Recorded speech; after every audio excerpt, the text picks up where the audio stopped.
Bismillahirrahmanirrahim. Assalamualaikum warahmatullahi wabarakatuh. Alhamdulillah. Nahmaduhu subhanahu wa ta'ala hamdan yuwafi ni'amahu wa yukafi mazidah. Ya Rabbana lakal hamdu kama yanbaghi li jalali wajhika wa azimi sultanika. Subhanaka la nusi thana'an 'alaika anta kama athnayta 'ala nafsik. Falakal hamdu wa lakal syukru 'ala dhalika.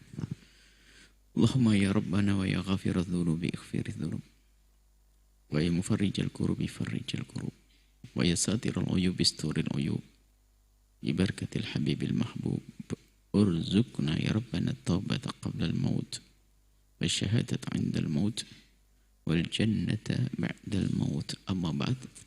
Yang sangat kami cintai, kami muliakan, dari yang hadir, pemirsa yang menyaksikan, pendengar yang mendengarkan, yang kami cintai. Alhamdulillah, Allah memberi kesempatan kepada kita untuk belajar agar kita semakin tahu kebaikan untuk kita ikuti, tahu kebenaran untuk kita ikuti, tahu maksiat untuk kita hindari. Semoga Allah memberikan kepada kita ilmu yang manfaat. Dan semoga Allah memberikan kepada kita pemahaman yang benar. Dan Allah mudahkan kita mengamalkan ilmu kita. Dan Allah menerima amal baik kita. Baik, kita lanjutkan hikmah. Mutiara hikmah kita saat ini adalah urutan yang ke-45. Bunyinya begini. Ada saat engkau tersungkur,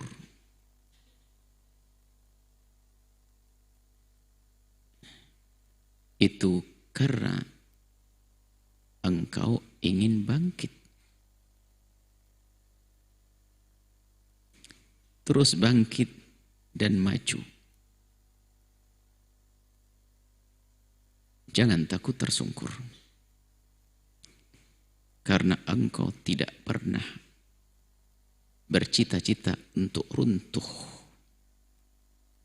dan tertinggal.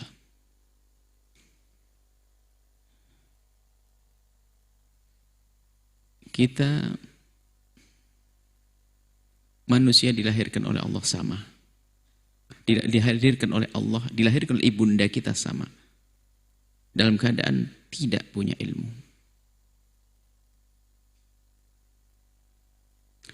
Kemudian setelah itu Allah yang Maha Kasih memberikan kesempatan kepada kita untuk berjaya, untuk mulia. Sama kesempatannya, nggak ada beda. Hanya kadang di antara kita tidak memahami sebuah kesempatan. Kita sering contohkan, pintu surga Allah selalu dihadirkan, diberikan kepada hamba-hambanya. Hanya kadang hamba tersebut tidak menyadari kalau itu pintunya, sering melirik pintu orang lain. Orang kaya pintu surganya adalah dengan kekayaannya, banyak berderma dan berbuat baik dengan kekayaannya. Bukan berceramah, bukan berikan kajian. Seorang alim, seorang ustadz, pintunya adalah memberi suri tauladan yang baik dan menyampaikan ilmunya. Seorang pejabat pintunya adalah menggunakan jabatannya untuk kemuliaan. Semuanya ada pintunya. Si fakir diberi oleh Allah pintu menuju surga dengan kesabarannya. Si kaya pun diberi pintu surga dengan kesyukurannya. Maka siapapun dari kita yang tidak faham pintunya dan tidak memasuki pintunya nggak akan sampai. Maka fahami dirimu. Ingat, Allah Maha Kasih Ar-Rahman Ar-Rahim memberi kepada semua hambanya pintu menuju surganya, menuju kemuliaan. Hanya di antara kita ini tidak memahami pintu masing-masing. Endingnya nanti di surga sama-sama. Orang kaya raya ternyata dia berbuat baik dengan kekayaannya, mulia masuk surga. Dia bisa ketemu dengan seorang alim yang berjuang dengan ilmunya karena Allah, ketemu di surga. Gelar di dunia sudah tidak berlaku lagi. Gelarnya sama ahli surga semuanya. Tinggal kedekatannya nanti adalah, atau kemuliaan atau pangkatnya sesuai dengan ketulusannya di saat dia berjuang. Nah, untuk menggapai kemuliaan itu adalah perlu berjuangan. Orang menuntut ilmu perlu berjuangan. Dan di dalam kita berjuang atau meniti jalan kemuliaan banyak aral yang melintang, banyak godaan, banyak gangguan. Tetapi tidak ada gangguan itu kecuali karena itu sebetulnya adalah karena kita mau naik pangkat. Jadi kalau kita berjalan ada tanjakan, berarti kita akan tinggi lagi. Terus ada tanjakan, akan tinggi lagi. Lihat itu tangga di ujung sana. Kalau kita ingin sampai kepada atas sana, atas di puncak tangga, maka jangan melihat atasnya lalu Anda berkata, aku tidak akan mampu ke sana. Tapi lihat dari tangga paling bawah, aku harus pijak ini tangga. Sedikit demi sedikit sampai ke atas. Orang meniti kemuliaan juga seperti itu. Artinya sedikit demi sedikit lama-lama menjadi bukit kemuliaan. Ilmu juga sedikit demi sedikit menjadi ilmu, gudang ilmu. Maka kita semua sebetulnya menuju itu. Menuju kemuliaan, menuju kejayaan, menuju kebaikan. Akan tapi ada di saat kita meniti jalan kemuliaan, ada saat kita terjatuh. Karena apa? Karena memang kita ingin bangkit. Maka yang tidak pernah ingin bangkit nggak pernah jatuh, karena di bawah terus. Orang yang tidak pernah bangkit tidak pernah jatuh. Tapi di saat kita ingin punya pangkat tinggi ada godaannya. Maka di saat terjatuh jangan putus asa. Santri belajar, ternyata tahun ini tidak lulus, nggak boleh putus asa.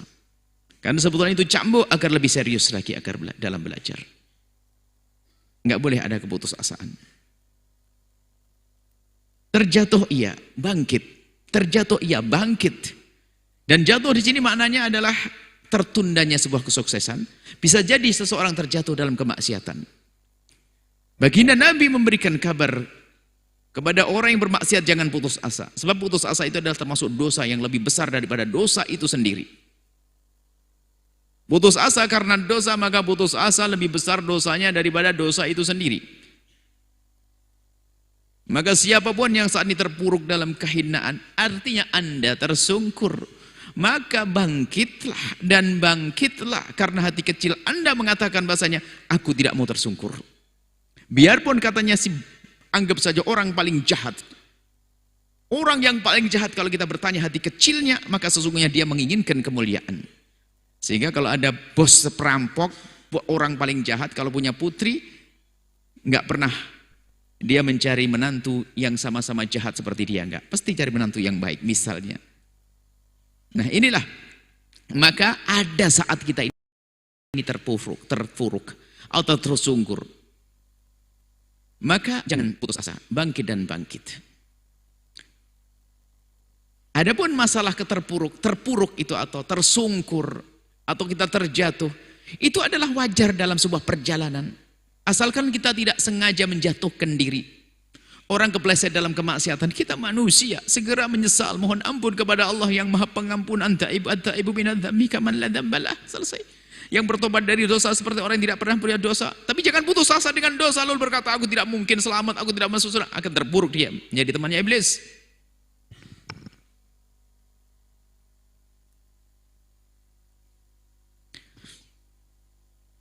Ada orang terpuruk di saat ada sedikit kegagalan. Misal ada seorang anak belajar. Karena memang tidak kenal Allah, tidak kenal tujuan. Tujuannya bukan jangka panjang. Tujuan kan jangka panjang, bukan hari ini. Dia nggak paham tujuannya. Maka targetnya dia harus ranking terus di kelasnya. Makanya dia kerja dalam belajarnya betul-betul serius belajar. Cuman yang dikejar adalah gelar rankingnya yang selama ini disandang, tidak boleh lepas dari dia. Giliran dia jatuh dari ranking 1 sekali saja terpuruk seperti dunia itu hancur. Lihat. Sebetulnya yang telah dipupuk adalah kesombongan di dalam hatinya. Ingin menjadi orang ranking 1 terus. Dan ranking 1 bukan disyukuri ini sebagai karunia Allah, tapi jadikan sebab kesombongan. Makanya terpuruk dia. Kalau ada orang pernah ranking terus, juara terus, gara-gara mau kepleset satu saja mundur, lalu dia terpuruk, maka niatnya nggak benar. Ini adalah contoh dalam pendidikan. Bisa jadi itu kasih sayang Allah, yang Allah berikan kepada seorang yang selama ini diberi kesuksesan, nggak pernah dia gagal, tapi diberi kegagalan oleh Allah di hari itu, karena Allah mengingatkan bahasanya kamu adalah seorang hamba. Ada saatnya mengadu kepada Allah. Mungkin dulu waktu belajar jarang berdoa, jarang memohon kepada Allah. Giliran dia itu nggak lulus baru Allah, Allah, Allah, Allah. Jadi di saat tersungkur tidak boleh kita menjadikan ini adalah sebab kita tidak maju lagi. Maka bangkit dan bangun. Sebab semua dari kita tidak pernah bercita-cita untuk runtuh. Aral, tujuan kita di sana. Yang melintangi kita, aral yang melintangi kita, menghalangi kita, tujuan kita jauh di sana. Kalau ingin sukses lewati ini semuanya. Ya ada duri, ya nggak apa-apa. Kalau saya tidak melewati, saya nggak akan bisa lolos dari tempat ini. Terus aku akan lewati. Ada duri, ada luka, wajar, biasa. Begitu juga kalian wahai para santri, kalau inusan santri, ada saat kamu capek belajar dan sebagainya. Kemudian tiba-tiba, ya Allah hari ini kok susah menghafal dan sebagainya, enggak boleh putus asa. Lalu berkata, enggak, saya tidak mungkin bisa. Oh enggak, yang menjadikan dia alim, saya Imam Syafi'i adalah Allah. Dan Tuhan kita sama dengan Tuhan Imam Syafi'i. Yang maha kuasa menjadikan Imam Syafi'i seperti itu, juga maha kuasa memberikan hambanya kemampuan seperti itu. Khusnudan kita seperti itu harus.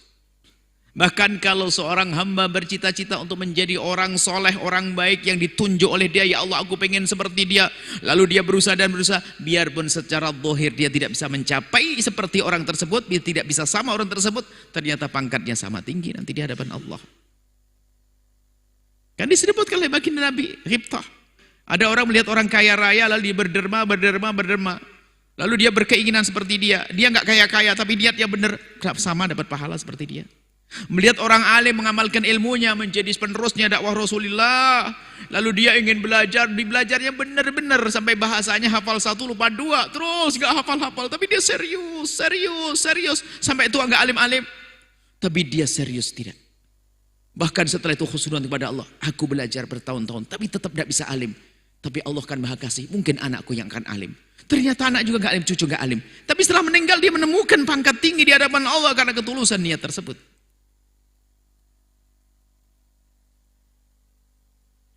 Maka siapapun Anda, ketahuilah Anda bisa mulia di hadapan Allah.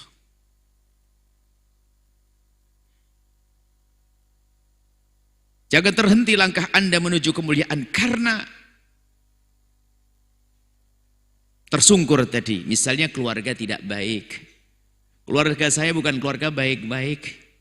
Bahkan ada seorang berkata, keluargaku kan bukan keluarga ulama, mana mungkin anakku bisa jadi ulama. Ada berkata begitu, oh tidak. Banyak bukan anaknya ulama, jadi ulama juga banyak. Banyak anaknya ulama nggak mau jadi ulama karena tidak mau ngaji, banyak. Tukeran.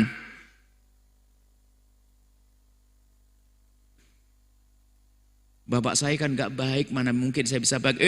Ada orang paling jahat di dunia, musuh Nabi yang paling hebat, lebih hebat daripada Firaun, lebih dahsyat, lebih serem dari Firaun, Abu Jahal, punya anak Ikrimah, sahabat mulia.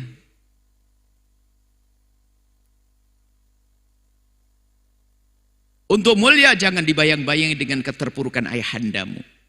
Justru berkeyakinanlah, ya Allah muliakan aku, yang menjadi sebab kemuliaan ayahandaku. Seperti itu. Jadi jangan terpuruk dengan kegagalanmu. Jangan terpuruk dengan kekurangan keluargamu. Jangan merasa terpuruk dengan kelemahanmu. Engkau dengan zat yang maha kuasa. Terus maju, belajarlah dengan serius wahai para santri.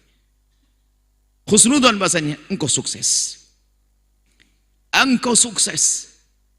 Dan kalau menuju Allah mudah. Dan nahdiyanahum subulana. Kalau kita serius jalan Allah akan sampai, biarpun kelihatannya di dunia nggak sampai, karena kita itu jangka panjang. Yang dibilang sukses, seorang hamba sukses bukan di dunia, nanti di saat menghadap kepada Allah sukses atau tidak. khusus para santri, bercita-citalah yang tinggi, mulia. Jangan patah semangat. Jangan merasa terpuruk. Jika tersendat sedikit kegagalan dalam belajarmu, nggak boleh terpuruk. Ada kemarin kita lihat ada yang di wisuda, ada yang tidak. Yang tidak di wisuda nggak boleh terpuruk. Bahkan jadikan itu adalah saat untuk ancang-ancang mempersiapkan diri untuk bisa melompat lebih tinggi dan lebih jauh. Jangan terpuruk. Bahkan banyak orang yang diberi oleh Allah dengan kelebihan karena tidak mensyukurinya menjadi terpuruk karena dikuasai dengan kesombongannya. Selama ini mudah belajar terus, rizki juga banyak terus, tapi gak pernah bersyukur.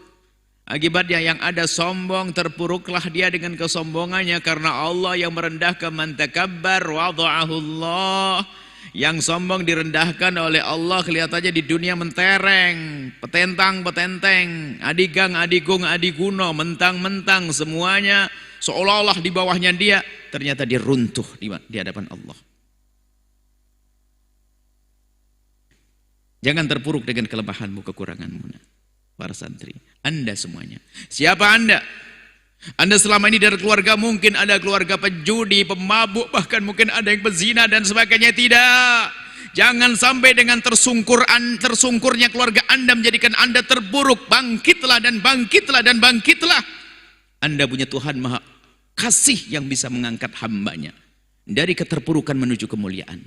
Kembalilah kepada Allah. Hei Anda yang bermaksiat, hei Anda yang digubang kehinaan. Mungkin Anda seorang pejabat yang saat ini pada puncak kejahatannya. Jangan putus asa, segeralah kembali kepada Allah. Saat ini saatnya bangkit. Jangan rela Anda terus tersungkur terus. Ayo bangkit dan bangkit. Anda dengan Tuhan Allah. Anda dengan Allah yang Maha Kasih. Anda dengan Allah yang Maha Kuasa mengangkat hambanya.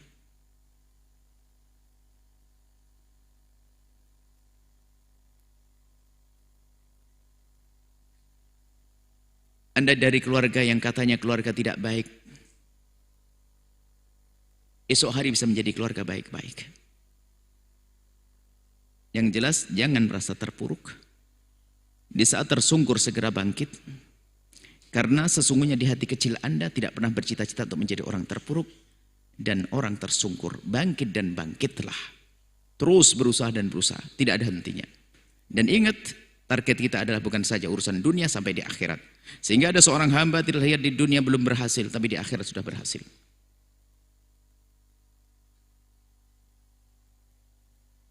Sehingga dalam kisah orang-orang dekat dengan baginda Nabi yang diberi kabar gembira kalau mereka dekat dengan Nabi, tidak semua ulama seperti Sayyidina Abdullah bin Umar, Sayyidina Abdullah bin Abbas, tidak.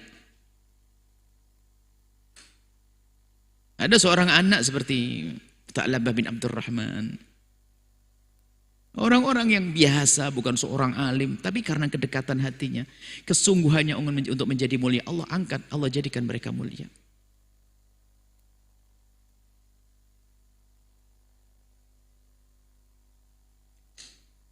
Kita pernah melihat bentuk prasangka buruk kepada Allah yang ditandai dengan keputusannya, keputusasaannya. Soal mengatakan kita biasa aja dah, orang biasa. Mau apa sih? Kok aneh-aneh? Orang biasa gimana? Kita semua orang biasa. Kita bukan orang setengah setan, bukan setengah malaikat juga. Kita manusia biasa. Tapi ini adalah karena husnudonnya kepada Allah sudah tidak ada. Atau bahkan mungkin putus asa. Lihat keluarganya begini, sudah begini. Lah mau apa lagi di keluarga kita begini ya begini. Oh enggak, bangkit. Dan yang kami maksud dengan bangkit, bangkit dalam kemuliaan. Di hadapan Allah Subhanahu wa taala. Semuanya bisa mulia. Semuanya bisa mulia. Bisa berjaya. Asalkan serius. Husnudzon kepada Allah, bersemangat untuk bangkit, tidak pernah terpuruk di saat tersungkur, bahkan dijadikan cambuk untuk bagi dirinya untuk semakin serius di dalam meniti jalan kemuliaan, maka sampailah kepada kesuksesan yang sesungguhnya. Kami baca kembali hikmahnya. Ada saat engkau tersungkur, kesandung, kepleset, rendah. Itu karena apa? Karena engkau ingin bangkit. Maka terus bangkitlah. Bangkit dan maju. Jangan takut tersungkur. Karena di hati kecilmu semuanya tidak ada bercita-cita. Tidak pernah bercita-cita untuk runtuh dan untuk tertinggal. Semuanya ingin maju. Semua dari kita ingin maju. Tambahan. Sebab orang terpuruk karena apa? Dia mengandalkan dirinya.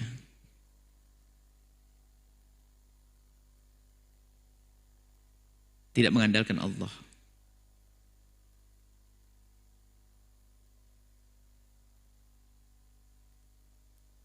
Kalau Ibn Athaillah menyebutkan dalam hikmahnya, min alamatil i'timadi 'ala al-'amali nuqsanur raja'i 'inda wujudiz zalali. Tidak boleh kita mengandalkan amal kita. Yang amal kita karena kecerdasan kita. Seolah-olah ini dari aku mampu, aku bisa. Di saat kepleset putus asa orang ini. Kita semua kembalikan kepada Allah. Kita bisa berbuat baik karena Allah. Tidak ada seorang hamba bisa sujud kecuali karena Allah telah izinkan baginya untuk sujud. Tidak ada seorang hamba bisa berderma kecuali telah Allah izinkan untuk berderma. Biarpun dia punya uang miliaran, triliunan, tapi kalau tidak dipilih oleh Allah, bikin musola kecil pun nggak bisa. Tapi Anda ini yang sudah berjuang bersama kami khususnya ini, lihat. Anda diberi oleh Allah rezeki, tapi Anda juga sedang berderma karena Anda dipilih oleh Allah. Nggak gampang. Orang berderma 1 juta itu berat. Itu kan untuk gaji pembantu 1 bulan. Apalagi 10 juta, apalagi 100 juta. Kan bisa buat warung, toko, apalagi 1 miliar bisa buat super minimarket, terus. Tapi Anda kenyataannya, Anda dipilih oleh Allah sehingga Anda berbuat baik juga dengan mudah. Karena apa? Anda berpegang dengan Allah. Anda beriktimat kepada Allah. Anda bersandar kepada Allah. Sehingga di saat terpuruk pun kita langsung kembali kepada Allah. Maka kita dengan zat yang maha kuat. Zat yang maha kuasa, maka kita tidak akan lemah selamanya. Jika engkau sudah dengan Allah, siapa yang bisa mengganggumu? Jika engkau tidak dengan Allah, siapa yang bisa membantumu? Semoga Allah memberikan kepada kita ilmu yang bermanfaat. Wallahu a'lam bishawab. Assalamualaikum warahmatullahi wabarakatuh.